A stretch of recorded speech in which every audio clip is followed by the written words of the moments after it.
미국에선 델타 변이로 난환을 겪고 있는 가운데 백신의 전국 평균 예방 효과가 91%에서 66%로 떨어졌다는 연구 결과가 나왔습니다. 미국의 코로나19 어린이 확진자가 지난 7월 대비 4배 이상 급증했습니다. 약 반년 만에 최고치입니다. 미국의 한 공원에서 지나가던 미국인 부부가 자녀를 훈계하던 한인 남성을 아동학대로 고발해 갈등을 빚는 영상이 공개됐습니다. 오늘 얀센 백신이 4세 부스샷 시 항체를 9배 증가시킨다는 연구 결과를 발표하고 접종 시기를 놓고 보건당국과 논의한다고 밝혔습니다. 미국의 첫 여성 주지사인 캐트 호콜이 주내 국립교육 교직원 대상 백신 접종과 실내 마스크 착용 의무화를 발표했습니다.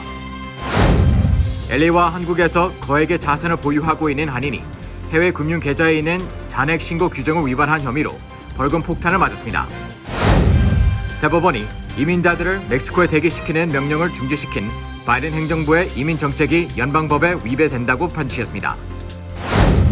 팬데믹 이후 대폭 하락했던 뉴욕시 렌트 가격이 이제는 샌프란시스코를 제치고 전국 최고에 올랐습니다.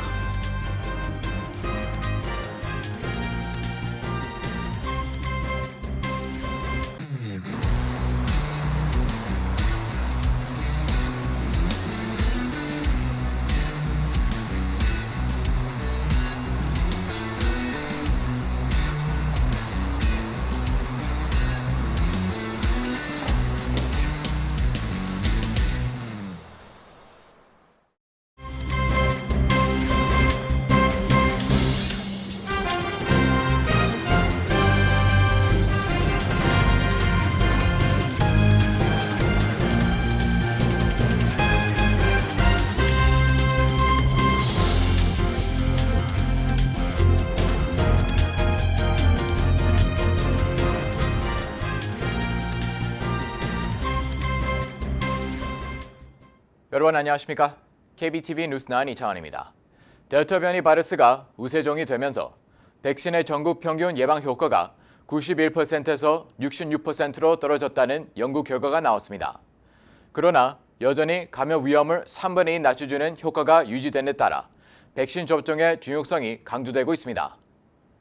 질병통제예방센터는 초기 백신 접종자와 의료 인력 등 필수 사업장 종사자 4,217명을 대상으로 추적 조사한 결과 백신이 지난해 12월 14일부터 올해 4월 10일까지 초기 연구에서 예방 효과가 91%로 추정됐지만 이후 델타 변이가 지배종이 되면서 8월 14일까지 몇 주 사이 예방 효과가 66%로 감소했다고 밝혔습니다.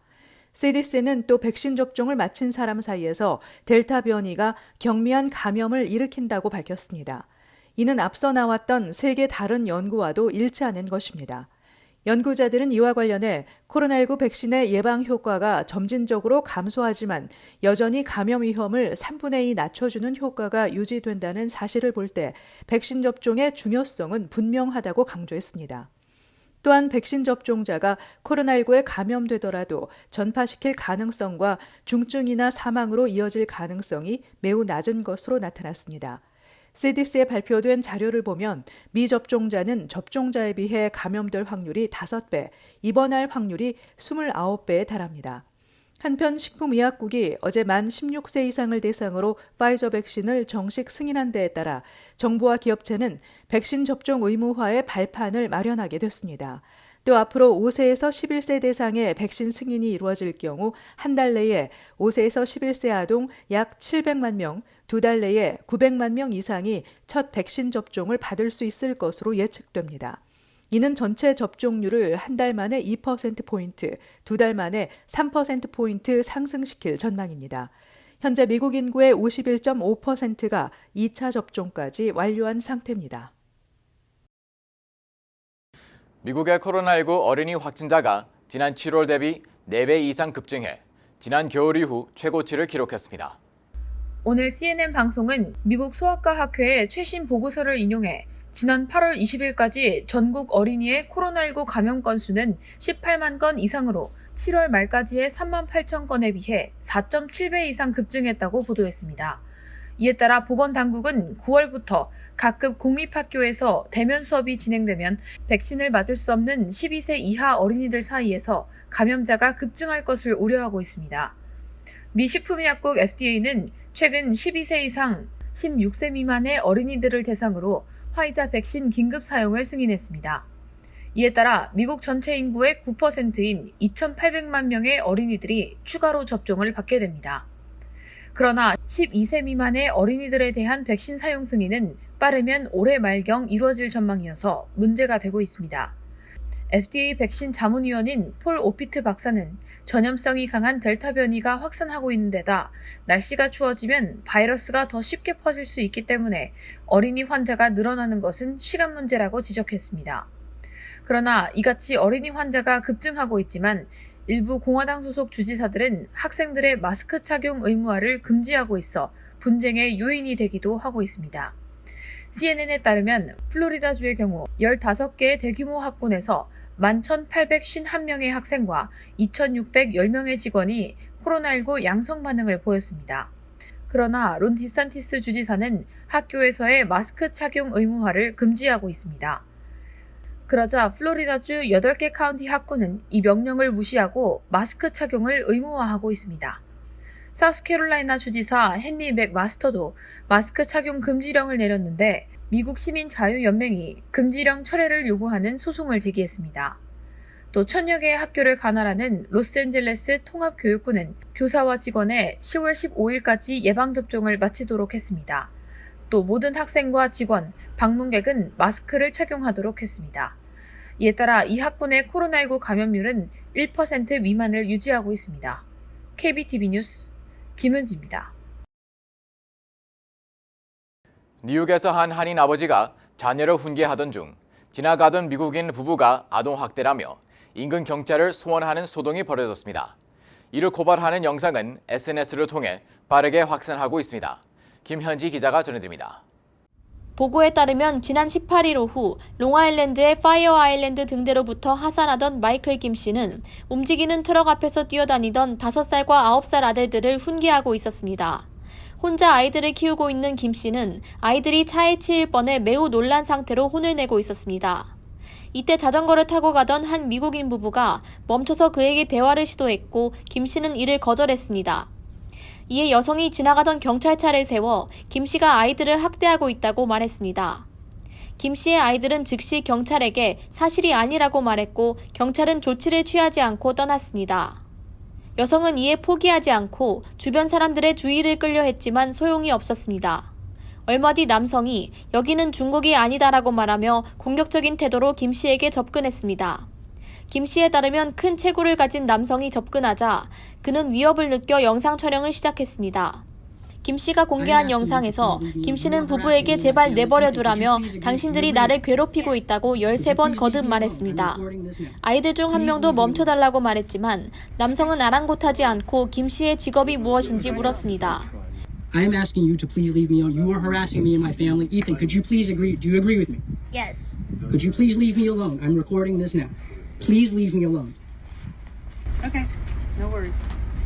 You have a Just try to good job. Please don't harass your children here. Go to another town. Thank you, I wanna Karen. see it. Thank you, Karen. You're welcome. 김 씨는 부부가 떠나자 아이들이 공포에 질려 울었다고 전했습니다. 그는 평생 이유 없이 인종차별을 당해왔지만 이토록 어린 아이들이 휴가 중 첫 번째 인종차별을 경험하게 된 것이 수치스럽다고 말했습니다. 그는 그의 인종이 아니었다면 부부가 그들을 비난하지 않았을 것이라며 아이들에게 더 큰 충격을 남기지 않기 위해 경찰에 고발하지 않을 것이라고 전했습니다. 이번 사건에 대해 그레이스 맥 연방 하원 의원은 SNS에 영상을 첨부하며 분노를 표했습니다. 맥 의원은 우리가 어디서 왔는지, 왜 여기 있는지에 대한 질문들에 신물이 난다며 영상 속 여성은 김 씨 가족보다 자신이 미국인에 가깝다고 착각하고 있다고 꼬집었습니다. KBTV 뉴스 김현지입니다. 오늘 오전 얀센 백신의 부스샷 접종이 코로나 바이러스 항체를 9배 증가시킨다는 연구 결과가 발표됐습니다. 현재 화이자와 모더나 접종자에만 해당하는 부스샷 대상이 얀센 접종자에게까지 확대될지 귀추가 주목됩니다. 김현지 기자의 보도입니다. 얀센 백신 제약사 존슨앤존슨은 접종 후 6개월에서 8개월이 지나 부스터샷을 맞을 경우 1차 접종 후 28일이 지난 시점보다 항체가 9배 증가한다는 연구 결과를 발표했습니다.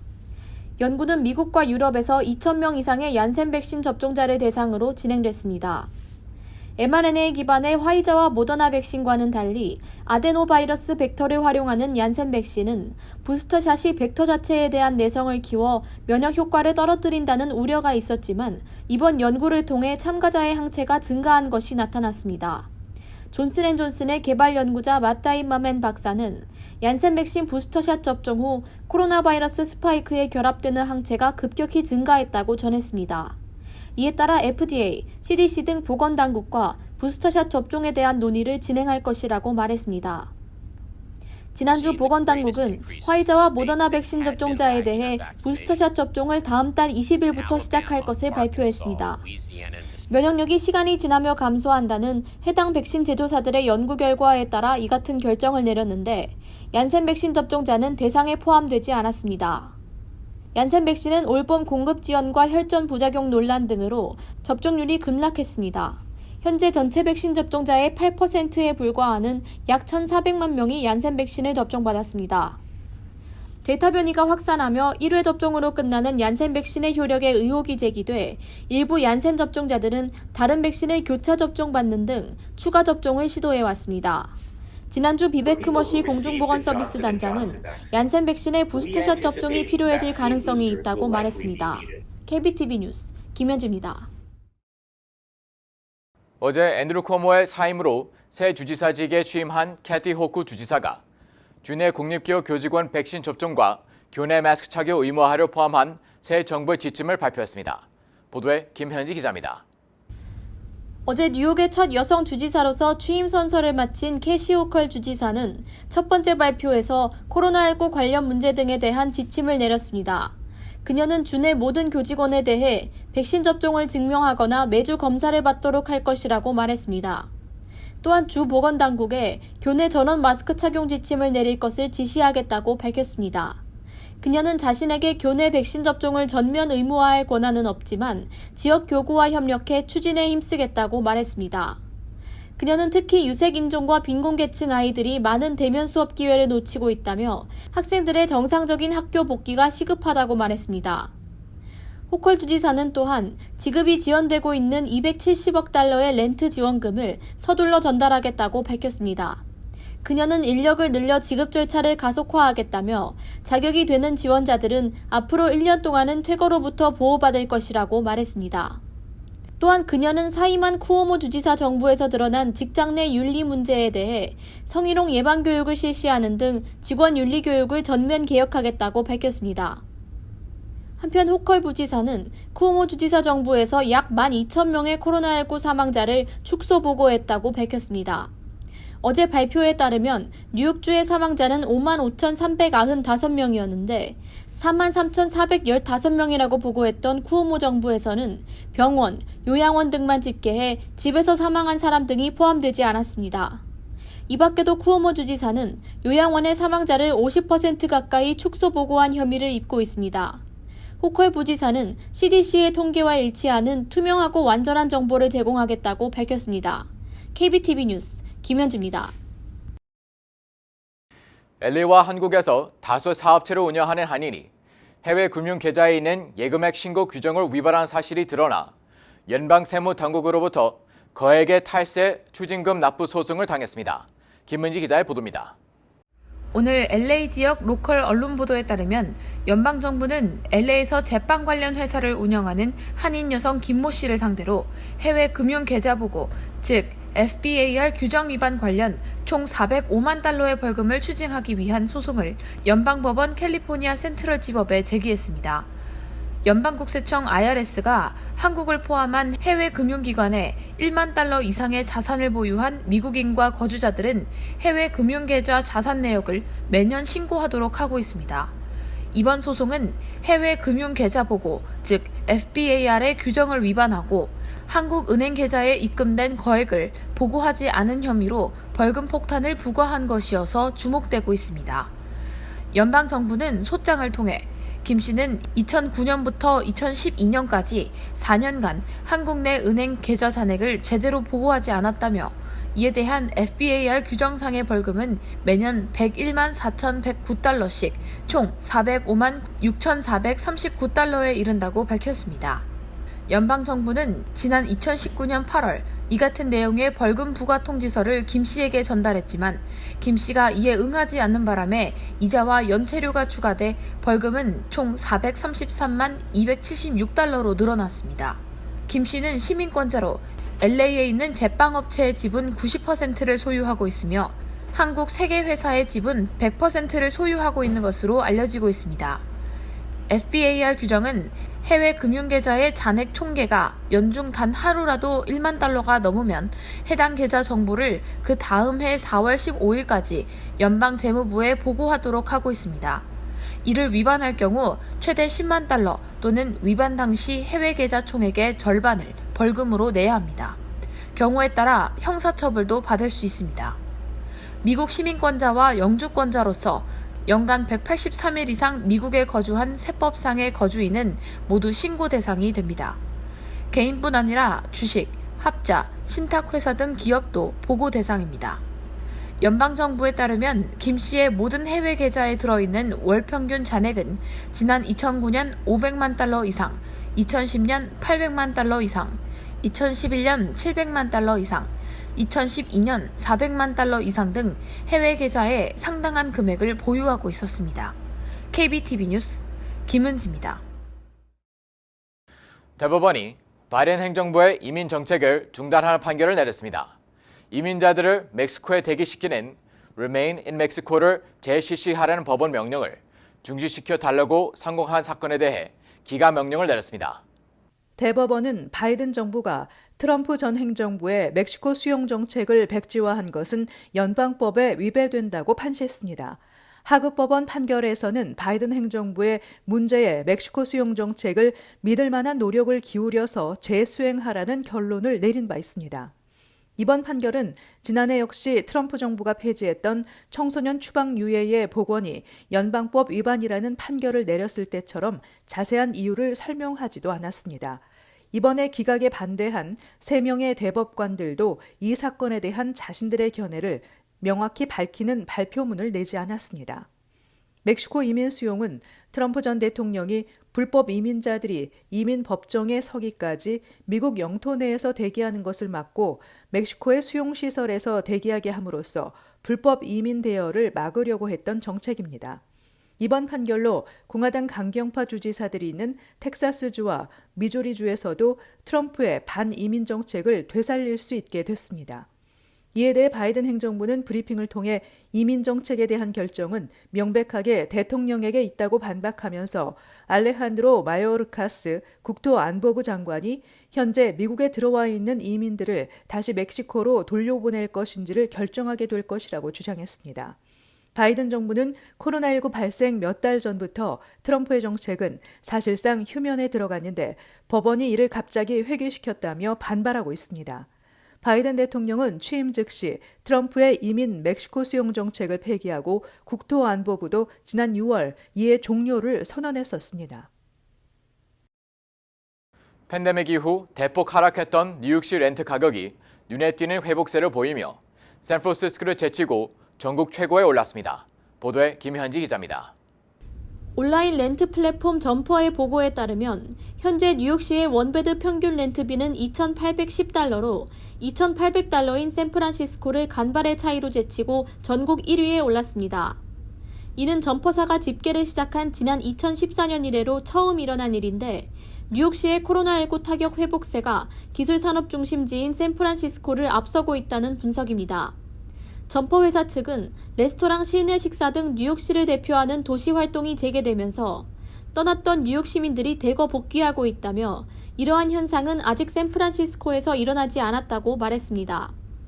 샌프란시스코 베이에리아의 렌트가는 작년 3월보다 여전히 20% 낮은 반면 뉴욕시 5개 구의 렌트는 팬데믹 이전보다 불과 1% 낮은 수준입니다. 한편 재작년에는 샌프란시스코의 렌트 가격이 뉴욕시보다 800달러 높았습니다. 부동산 조사 업체 스트리디지에 따르면 팬데믹 발발 초기 맨해튼의 원베드 아파트 렌트비 평균은 3,417달러였습니다. 이는 팬데믹 중 2,700달러로 떨어져 10년을 넘는 기간 만에 최저 수준으로 하락했습니다. 브루클린과 퀸즈의 렌트가도 약 10% 하락한 것으로 나타났습니다. 자료에 따르면 현재 맨해튼 평균 렌트가는 4,009달러로 올랐는데 지난달 맨해튼 임대 계약 건수는 2008년 이후 최고를 기록했습니다.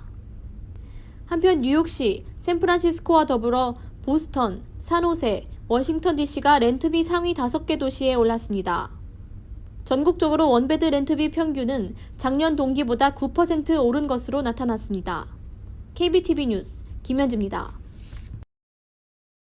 뉴 밀레니엄 뱅크에서 SBA 론 빅 프로모션을 실시합니다. 첫째, 클로징 기준 융자 금액 3%의 SBA 보증 수수료를 면제해드립니다.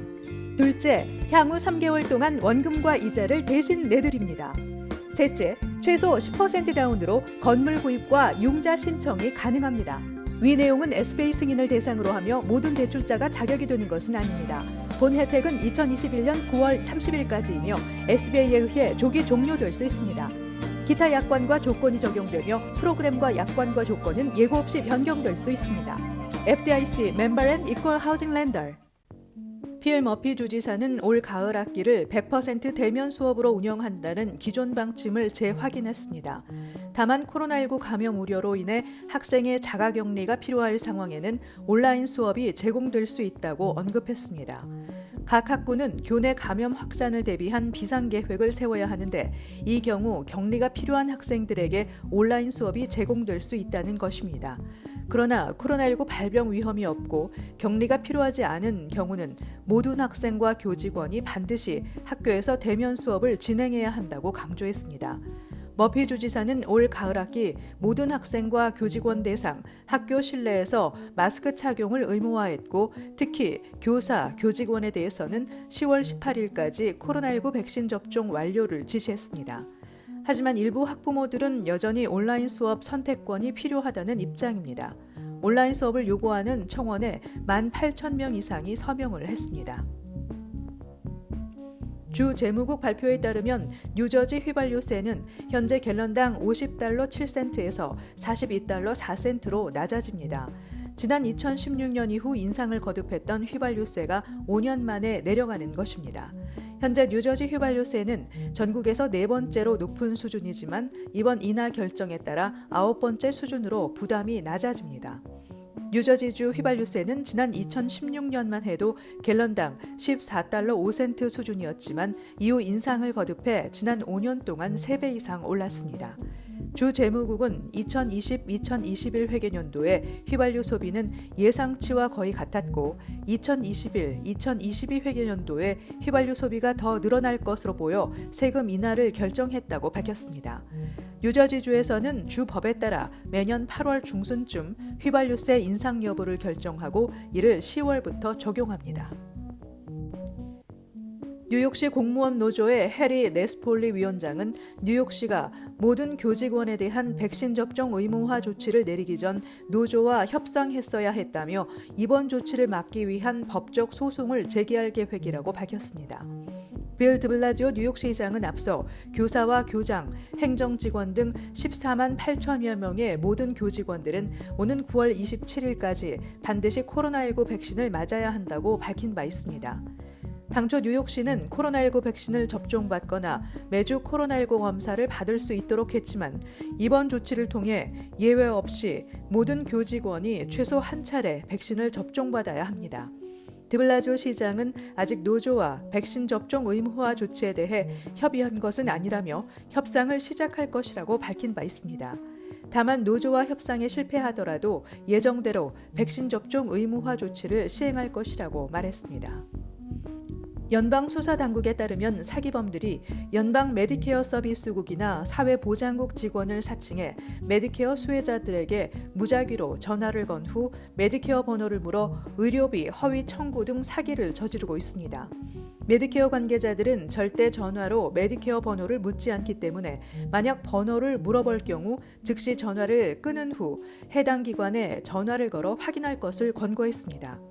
소셜 번호가 노출될 경우 사기범들은 그 정보로 크레딧 카드를 개설하고 세금 환급금을 가로채는 등의 범죄를 저지를 수 있어 더욱 위험합니다.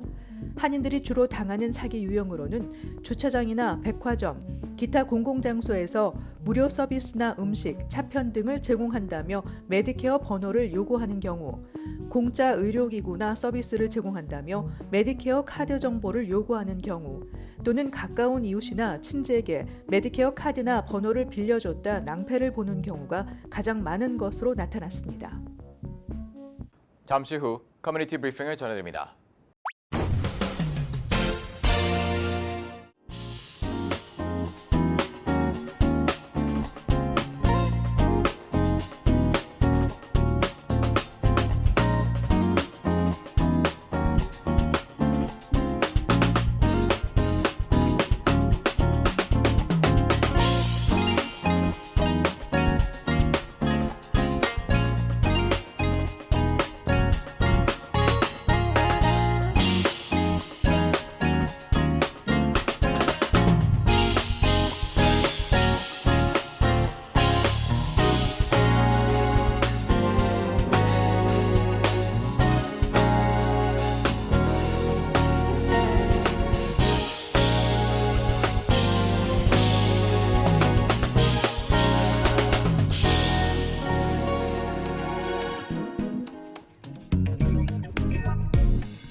이어서 환율과 증시 전해드립니다.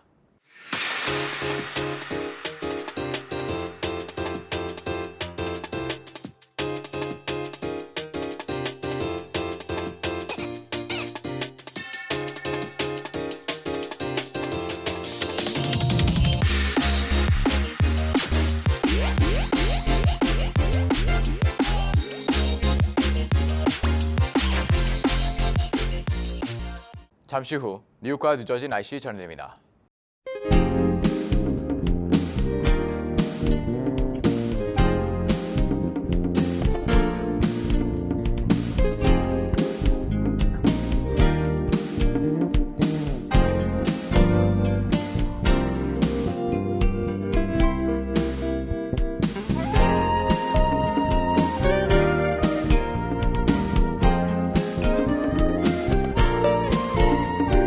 KBTV 뉴스 9 마칩니다. 오늘도 시청해 주셔서 감사합니다. 편안한 밤 보내시기 바랍니다.